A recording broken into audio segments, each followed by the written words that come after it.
क्या आपने कभी कोई समस्या सुलझाने की कोशिश की है, लेकिन वह और बिगड़ गई हो? यही इज़राइल और यहूदा ने किया। दुश्मनों के खतरे में परमेश्वर की ओर लौटने के बजाय उन्होंने अन्य देशों से मदद मांगी, जिससे वे और भी खतरनाक हालात में फंस गए। मुख्य संदेश स्पष्ट है। सच्ची सुरक्षा परमेश्वर की ओर लौटने से मिलती है, न कि आत्मिक समस्याओं के लिए सांसारिक समाधान खोजने से।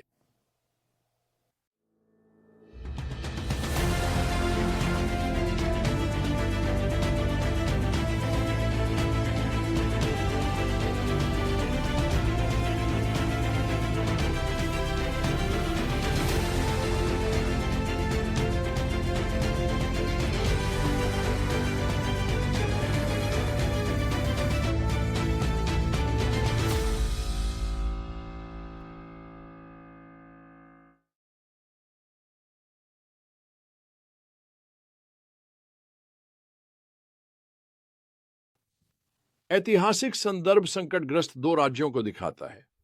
जब इज़राइल और सीरिया से खतरा हुआ, यहूदा के राजा आहाज ने निर्णायक फैसला लिया। उसने मंदिर की चांदी सोना अश्शूर के राजा को भेजा और कहा, मैं आपका सेवक और अधीनस्थ हूं। उसे तत्कालीन दुश्मनों के खिलाफ मदद तो मिल गई, लेकिन जैसा कि इतिहास बताता है, अश्शूर के राजा ने उसकी मदद करने के बजाय उसे और परेशान किया। राजनीतिक गठबंधनों से समस्या हल करने में आहाज ने और भी बड़ी समस्याएं खड़ी कर लीं। होशे द्वारा परमेश्वर इस रणनीति की मूर्खता उजागर करते हैं।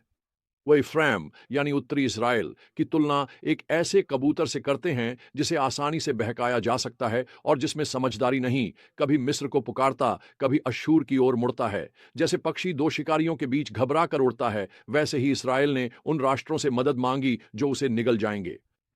परमेश्वर कहते हैं, विदेशी उसकी ताकत चूस रहे हैं, उसे इसका एहसास नहीं। उसके बालों में सफेदी झलकने लगी है, लेकिन उसे पता नहीं चलता। देखिए, असली समस्या राजनीतिक नहीं थी, आध्यात्मिक थी। होशे ने घोषणा की कि उनके कर्म उसे परमेश्वर के पास लौटने की आज्ञा नहीं देते। उनके दिल में व्यभिचार की आत्मा है। वे प्रभु को नहीं पहचानते। अन्य राष्ट्रों और उनके देवताओं की ओर मुड़कर इस्राएल ने प्रभु के विरुद्ध आत्मिक व्यभिचार किया। छठे अध्याय में हमें पुनर्स्थापन के लिए एक सुंदर निमंत्रण मिलता है। आओ, हम प्रभु के पास लौट चलें। उसने हमें टुकड़े टुकड़े किया, वही हमें चंगा करेगा। उसने घायल किया, लेकिन वही हमारे घाव बांधेगा। यह केवल सतही धार्मिक आचरण के लिए बुलावा नहीं था। परमेश्वर स्पष्ट करते हैं, कृपया मुझे दया चाहिए। बलिदान नहीं, होम बलि से अधिक परमेश्वर की सच्ची पहचान चाहिए। चंगाई का मार्ग सरल था, लेकिन गहरा था। प्रभु के पास लौट आओ। अगर वे यही एक काम करें, तो परमेश्वर ने उन्हें चंगा करने, पुनर्जीवित करने और ताजगी देने का वादा किया, जैसे वसंत की वर्षा धरती सींचती है। फिर भी दुखद रूप से परमेश्वर शोक करते हैं कि उनका प्रेम सुबह की कुहासे की तरह है, ओस की तरह जो गायब हो जाती है। पश्चाताप के क्षण सतही और अल्पकालिक थे। अध्याय 14 हमें शास्त्र में पुनर्स्थापन की सबसे सुंदर झलकियों में से एक देता है। परमेश्वर इज़राइल से विनती करते हैं, लौट आओ हे इज़राइल, अपने परमेश्वर यहोवा के पास। तेरे पाप ही तेरे पतन का कारण है। फिर वह स्वयं वे शब्द देता है जो उन्हें कहने चाहिए, हमारे सारे पाप क्षमा कर, हमें कृपा से स्वीकार कर, ताकि हम होंठों का फल चढ़ा सकें। सच्चे पश्चाताप पर परमेश्वर की प्रतिक्रिया अद्भुत होगी। मैं उनकी भटकाव को चंगा करूंगा और उन्हें प्रेम करूंगा। मैं इज़राइल पर ओस के समान हो जाऊंगा, वह कुमुदिनी के समान खिल उठेगा। तो आज हम इन सच्चाइयों को कैसे लागू करें? सबसे पहले हमें आध्यात्मिक समस्याओं के लिए सांसारिक समाधान ढूंढने की अपनी प्रवृत्ति को पहचानना होगा। जिस प्रकार इस्राएल ने परमेश्वर के स्थान पर राजनीतिक गठबंधनों का सहारा लिया, उसी तरह हम भी अक्सर आत्मिक समस्याओं को भौतिक उपायों से सुलझाने की कोशिश करते हैं, चाहे वह पैसा हो, संबंध हो, सफलता हो या अन्य अस्थायी समाधान। ये चीजें तात्कालिक राहत तो दे सकती हैं, लेकिन अंततः हमारी समस्याओं को और बढ़ा देती हैं। प्रभु के पास लौटने का निमंत्रण आज भी उतना ही प्रासंगिक है जितना होशे के समय था।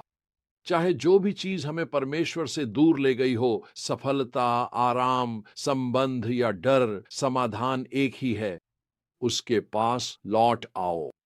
पुनर्जागरण टूटे पश्चातापी हृदय के पंखों पर उतरता है और उस आत्मा में बसता है जिसने स्वयं से मुंह मोड़ अपनी दृष्टि परमेश्वर पर केंद्रित की है। सच्चे पश्चाताप के प्रति परमेश्वर की प्रतिक्रिया कभी भी नहीं बदली है। वह आज भी हमारे घावों को चंगा करने, हमें निस्वार्थ प्रेम देने का वादा करते हैं, लेकिन इज़राइल की तरह हमें इससे आगे बढ़ना होगा।